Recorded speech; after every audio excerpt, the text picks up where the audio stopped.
until it isn't, and that's Ravens quarterback Lamar Jackson not getting to the Super Bowl, only having 2 postseason wins, despite him being on the verge of possibly winning his 3rd MVP. Now, Jackson doesn't get involved in those discussions, but right now, Rich, his teammates are. Safety Ardarius Washington told me that Lamar Jackson has been playing at the highest level all season long, and he has carried the team. So now it's up to his teammates to get him to the Super Bowl. To quote Jackson, he said the only thing he's missed is the Super Bowl, and we're doing this for him and this organization. Now, left tackle Ronnie Stanley, who's been in Baltimore for Jackson's entire career, said the way they're playing, they're going to be a tough out, and Jackson can get his Lombardi trophy. Back to you, Rich. Yeah, normally when you have winning percentages like Lamar and Josh Allen have through their first 75-plus starts, Lombardi's come with it. Yeah. Mahomes, Brady, Staubach, Montana, Manning, Greasy, they all have multiple Lombardi trophies. There's 2 bagels on the screen, and they belong to Lamar and Josh Allen, maybe the MVP and the runner-up of 2024 in that category. Welcome to NFL Game Day Morning, presented by Intuit TurboTax. It's hour 3 of 4.5, taking a kickoff in Houston between the Chargers and the Texans. Rich Eisen, Steve Mariucci, Kurt Warner, Gerald McCoy, all here. You know, we were talking on the show, on my show all week long about pressure, quarterbacks under pressure to do this, that, the other thing.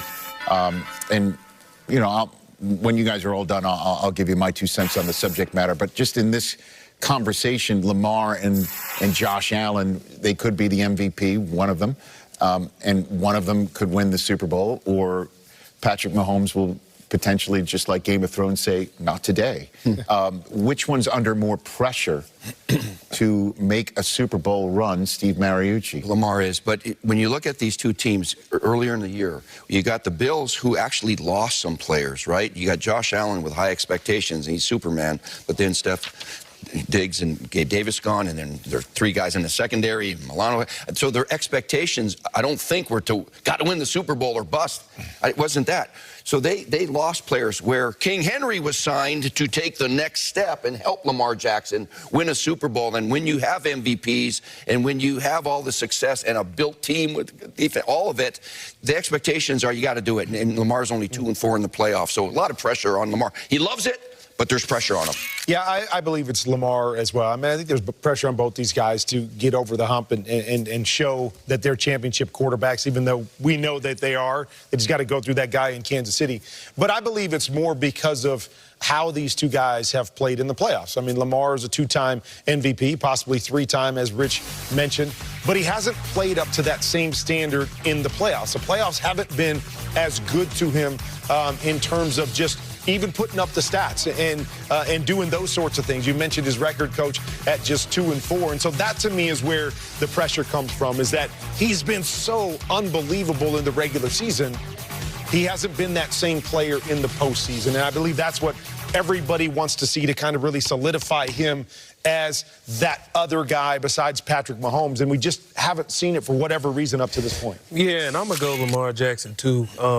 When I look at both of these guys, Lamar has the regular season accolades. Josh doesn't have the regular season accolades. So if we go into the offseason and Josh wins MVP but doesn't win the Super Bowl, what are they going to say? Oh, Josh was incredible. He won MVP. If Lamar wins MVP but doesn't win the Super Bowl, it's going to be about him not winning the Super Bowl. And I hate to bring this up because I love Aaron Rodgers, but Aaron Rodgers is one of our greatest quarterbacks of all time. 4 MVPs, 1 Super Bowl. Lamar's had the #1 seed twice. Aaron Rodgers had the #1 seed back-to-back years and fell short. So the narrative on Aaron Rodgers is, yes, he was great, and he has a ring. So imagine what the narrative would be on Lamar Jackson if he doesn't get there. And does it add, I mean, you talked about them bringing Derrick Henry in to help him. I mean, does that vote against him, too? It's like, okay, we also added this other great to the mix, right, as opposed to looking at Buffalo and going, okay, you know what I mean, like, you don't have those guys around. I mean, I just wonder, does that add to the pressure? Of course. I mean, well, in terms of this conversation, I know we're just talking about 2 folks. When we talk about pressure, and I know this may be, you know, heresy for somebody in this position to say this about pressure, the pressure is all about what other people are saying about them.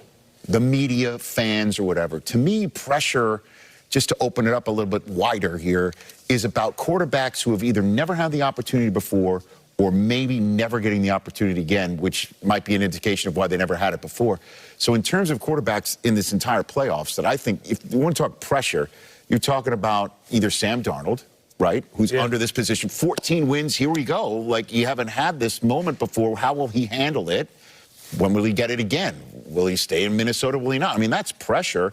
And Russ, right? I mean, unbelievable, like the biggest dead cap quarterback in the history of quarterbacks, getting this opportunity around. When might he get it again? Now that's pressure as he takes the ball. Lamar might not be the guy under the most pressure at the quarterback spot in that building tonight. I mean, I hear what you're saying, but it's playoff time. And every quarterback feels pressure. Every quarterback understands how big this is. Every quarterback knows this is what legacies are built on, is what you do in the playoffs. So I understand what you're saying is, oh, maybe this because of that is, these guys all feel that pressure. Like it is our time to separate ourselves in these moments at playoff time. And I don't care what the scenario is, whether you're favored or not favored or what. There's pressure on every quarterback to perform this time of year. Which is the nicest way that Kurt Warner can say to me, you never played the quarterback spot, and I'm in the Hall of Fame. Is that what and that's the way I, no, but that's not what he said. But that's an interesting point of view. It's just like, listen, I've been in these hotel rooms getting ready to head to the game, you know, thinking about the season and legacy and trying to get to the Hall of Fame, which is what the dream is all about.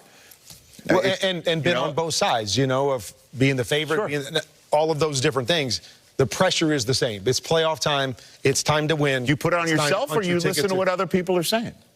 Oh, I mean, I don't care what the pressure came from internally. Because again, this is what it's all about. At the end of the day, Aaron Rodgers been great. Yeah.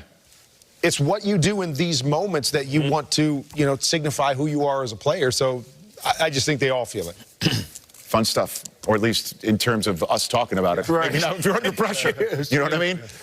Take it away, Colleen Wolfe, Cynthia Freeland. Thank you, Rich. Time for Game Day 3 play presented by DraftKings Sportsbook. Both of these quarterbacks in today's first game, they'll be feeling the pressure because both defenses are really, really good. They could be the star of the game today. So how does that affect skill position players like, say, Joe Mixon? Well, Joe Mixon forecast to be a big part of why and how to keep C.J. Stroud on schedule. So his projection for me, 79 rushing yards, a touchdown, and 3 for 21. I would like to say a touchdown one more time, just so we hear it for the guys in the back. Running back number 6. I know there's only 6 games this whole weekend, so running back number 6, that's a high ranking for him. Okay, so Joe Mixon, he's been here before in the playoffs. Let's go to someone who's making their postseason debut today, Ladd McConkey. Ladd McConkey, who has been a really, like, we aren't talking about his potential for how impactful he's been. Offensive rookie of the year should at least shortlist. He should be on it. Ladd needs more love. Let's go. I am on my little soapbox here. Whatever. 4 receptions, 71 yards. He's your wide receiver number 7. There is absolutely upside there. But the Texans defense is very good against where he lines up, which is in the slot, which is where he's done his damage. Well, and that's Herbert's favorite target in an offense that's suddenly throwing it all over the field. So what's the final score here, Cynthia? This is going to surprise. Is it? It actually surprised me a little bit. Really? I thought it was sure was going to be the Chargers. I thought that would be, you know, foregone conclusion. Yeah, no, my model picked the Houston Texans to win this one 22-21. In large part because of nickel defense, which is something they do very well, the Houston Texans defense, and how they can stop the run using nickel defense. Ooh, Cynthia has the Wild Texans. stuff. Who Wild doesn't stuff. love a home underdog, guys? Hey, if you check out DraftKings Sportsbook, here's a potential 3-leg same-game parlay. Joe Mixon, he scored 12 times in just 14 games this season. And Ladd McConkey, he had over 83 receiving yards in 6 of his last 7 games. You know what? He does deserve more love. DraftKings Sports. Xin chào tất cả các bạn đã quay trở lại với kênh YouTube của mình. Video ngày hôm nay mình lại làm những video tô mỏ để gửi tặng tất cả các bạn đây. Đây là những đồ vật, con vật của mình chuẩn bị tô mỏ để gửi tặng tất cả các bạn. Đấy. Những sản phẩm của mình rất chi là nhiều đây. Và không thể thiếu được hộp xăm màu của mình này các bạn ơi. Hộp xăm màu giúp mình tạo ra những sản phẩm tuyệt đẹp. Và bây giờ các bạn cùng theo dõi mình tô mỏ nha. Mình sẽ tiếp tục tô mỏ nhé.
Mẹ.